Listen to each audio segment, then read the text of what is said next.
HTV. I'm Frankie. I'm Love. And our first video is this semester's first question of the week.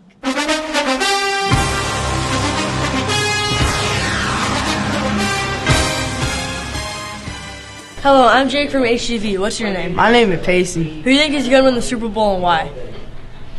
Cheerios. They've been doing pretty well this year. You know, I think they got a top 10 standing. I think they can go in for the win. You know, over Frosted Flakes. Instead of Fruit Loops, because Fruit Loops are kind of bad. You know. I'm Jake from HTV. What's your name? Isaiah. Who do you think is going to win the Super Bowl and why?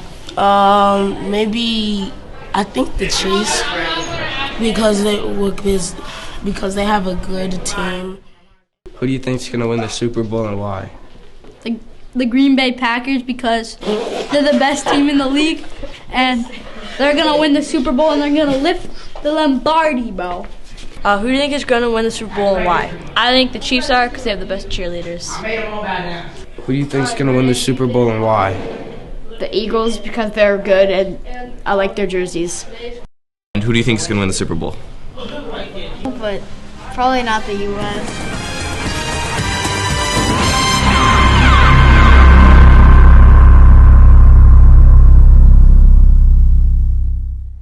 Howdy, how you doing, Hawks? I'm Krishna. And I'm Arrow. And we are also hosting HTV.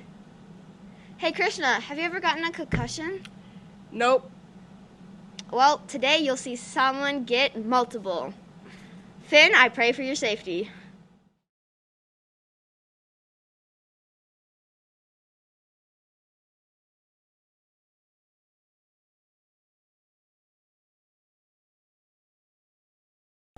Welcome back to our coverage of the game of the year between Yale and North Carolina. And it's come down to penalty kicks. Peterson for Yale taking the first approach. And, oh, there it is. Oh, spectacular! Now the burden rests on Yale's Scott Sterling. Here he comes, nerves of steel, that man. And dealing with more pressure now than a submarine. Johnson places the ball on the spot and is getting ready. And... oh! Oh! The cannon has fired and hit Sterling directly in the face. Now as the trainer checks in on him, we look at the instant replay. We clock that at a stunning 116 kilometers per hour. Now that's a lot of miles per hour. He is stared. And Sterling's teammates welcome him back as a hero for now. Yale's up again for a second attempt. He approaches the ball with some determination. Oh, apparently he thought he was kicking a field goal. Back now to Scott Sterling. Here goes Shaw with the approach. Oh! Oh, Sterling with the fantastic dive. The ball flies straight through his hands and once again strikes him straight in the snars. And let's see it again on instant replay. Oh! Every excruciating detail captured in HD perfection. Clocked at 129 kilometers per hour, Sterling does not look well at all. 2 wonderful saves and 2 definite concussions. They may replace him at this point. He's done all he can. Yes, as his trainer takes him off the field like a lion dragging a gazelle through the Serengeti. Adieu, Scott Sterling. Adieu. Yale now with the third PK. Here he comes. Oh! Very anticlimactic. Let's see what they got to replace Scott Sterling! Scott Sterling is back! He's still in the game! Oh my! Seems to be curling up to protect his face. Not an exactly recommended technique, but here it comes. Wait, Lampard needs to tie a shoe. And that's why you do a double knot, kids. Sterling still waiting for the kick to happen. He's probably wondering when, and... Oh! Oh! Sweet butter crumpets! The ball drilled Sterling right in the face! That man's nose must be absolutely devastated! I hardly even care about this attempt. Let's go back to Scott Sterling, the man! The myth! The legend! The 8th wonder of the world! 3 perfect blocks by Sterling and his cat-like face reflexes. Though I must must say, Sterling does not look well at all. Well, you know, football players like to have a bit of drama, don't they?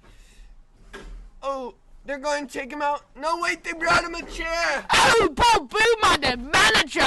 Indeed. There is no possible way North Carolina can mess up the show. Oh! 158 kilometers per hour! This man can do no wrong. If Yale makes this final shot, it's all over. But no! He misses! Which means we're going back to Scott Sterling! His face is a brick wall. A brick wall that can feel pain and cries a lot! But where's Sterling? Oh, he seems to be crawling away from the goal. What is he doing? He's throwing away the match! Oh! Sterling has done the impossible! I can't believe it. Look at that. He played it just right. What incredible instincts to crawl away from the goal like that. Scott Sterling and his face have won it all!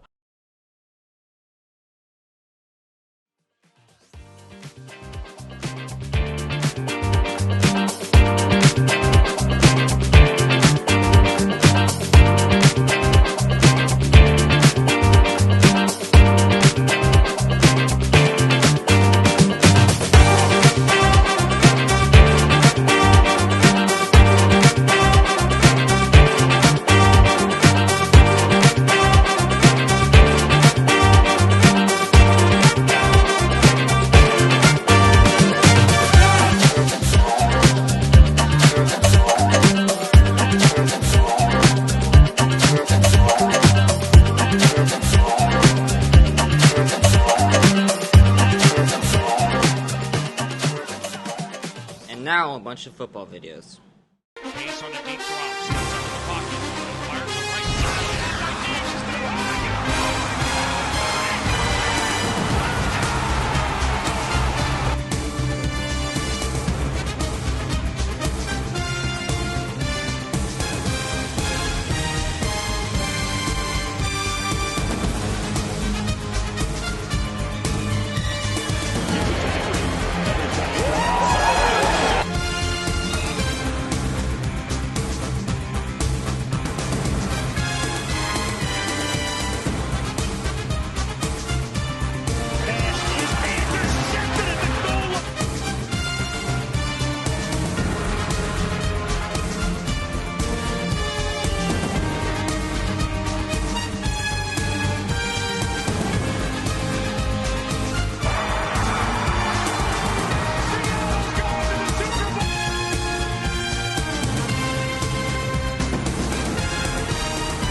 I'm now coming again with this song. Hey Arrow, what do you think of birds? They're government spies. Exactly. Birds are just as real as trees. Roll the clip. Birds. These animals have sparked controversy across thousands of people across America and the world. Today, we bring you here to address the ultimate question. Are they real, or are they CIA government drones? This is Birds Aren't Real.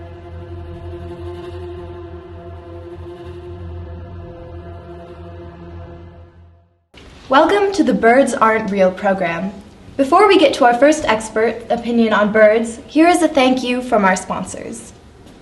Since the late 1940s, the government was using the CIA to spy on citizens suspects of being communists. Once, Elia Dulles became the first civil director of the CIA in 1953. However, the efforts were ramped up in a way no one thought was possible.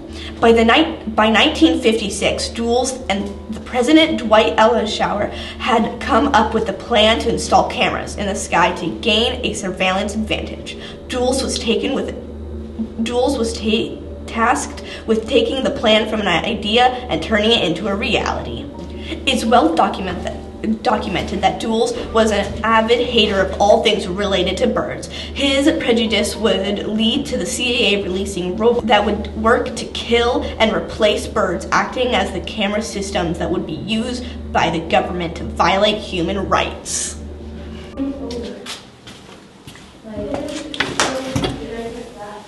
They're lying to you. This video was made by a bunch of children who don't want you to know the truth. Birds are real!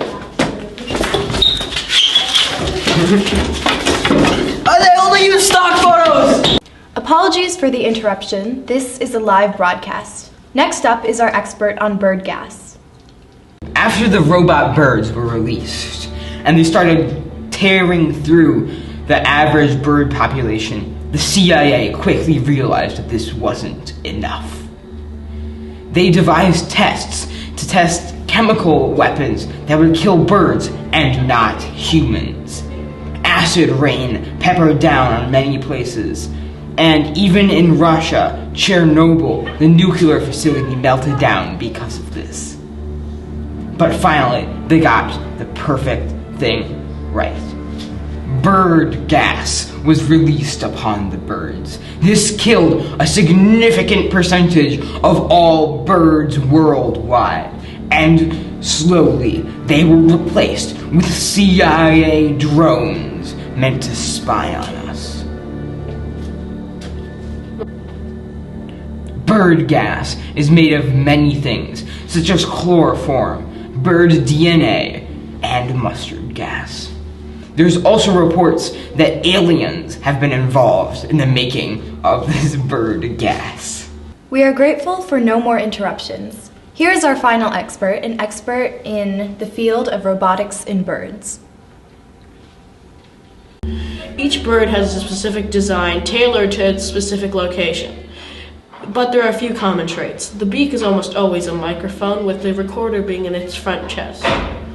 On the eyes, of course, are cameras. It has a heat sensor function which allows them to find humans more easily to document them. Their wings are not used for flight, however, as much as shooting off air currents to keep in air. In different locations, there are different models of birds for two reasons. One, to interact with the climate, and two, to make sure the ecosystem stays in balance without the birds. But let this be a warning to anyone out there. The government is evolving in their android bird ways, and they have started to replace humans with the same technology that they used to replace birds. So anyone who is very adamant about birds being real is more likely than not a government drone. But remember, that's just a theory, a conspiracy theory. Thank you for watching this broadcast.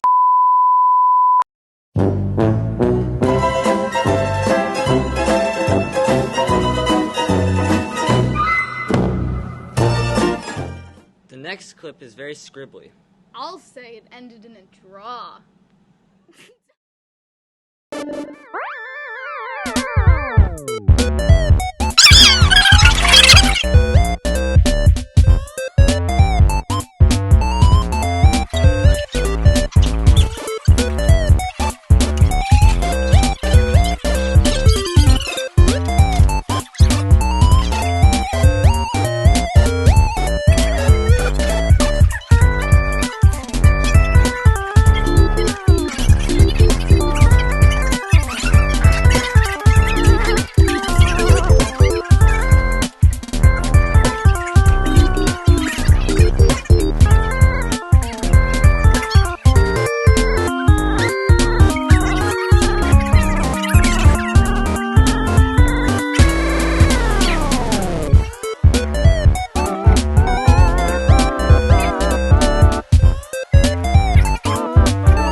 HTV, and don't forget to like. Bye-bye.